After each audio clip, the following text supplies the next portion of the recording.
Si on part du constat que l'autosolisme est très très présent en Suisse, donc c'est l'autosolisme, c'est le fait de conduire seul dans sa voiture, on a une moyenne d'1,14 personnes par voiture en termes d'occupation de véhicules. Pour encourager le covoiturage, il faut qu'il y ait un aspect incitatif pour le salarié. Il faut que la pénibilité soit moins importante que le bénéfice que l'employé peut en retirer.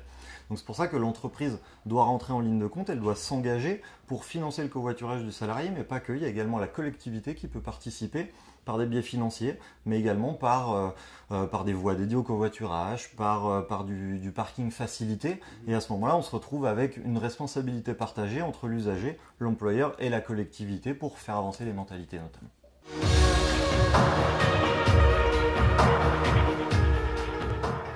Donc Colleague est une plateforme de covoiturage destinée aux entreprises pour que justement les employeurs financent le covoiturage de leurs salariés, pour que des entreprises de toute taille finalement, même des TPE, des PME puissent proposer de manière efficace le covoiturage à leurs salariés.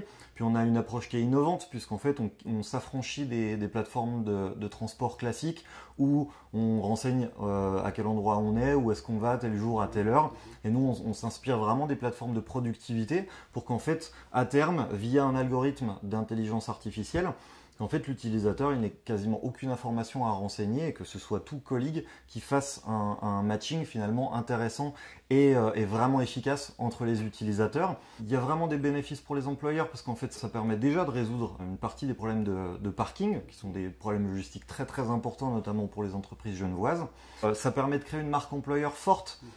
Cette marque employeur forte via notamment deux axes. Un axe ressources humaines où finalement l'entreprise prend soin de son salarié, puis ça permet d'améliorer la productivité. Ça permet également d'attirer les talents, de retenir justement les forces vives d'une entreprise.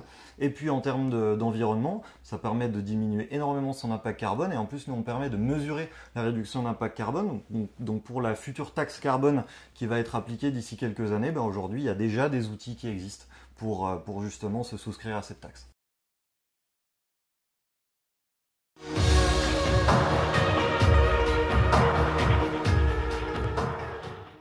Je dirais qu'à très court terme, c'est indispensable et on sait en fait qu'on a besoin de baisser la surconsommation, on a besoin de mieux optimiser les ressources existantes et ça passe par un partage de ces ressources. Donc si on prend l'habitude au quotidien, quand on se rend au travail, de partager sa voiture et de mieux utiliser les choses qui sont déjà existantes, ça va permettre en fait de changer réellement la mentalité pour que derrière, au niveau de la planète, finalement, on se mette à mieux utiliser toutes les ressources qui sont à notre disposition et pas que les ressources de transport.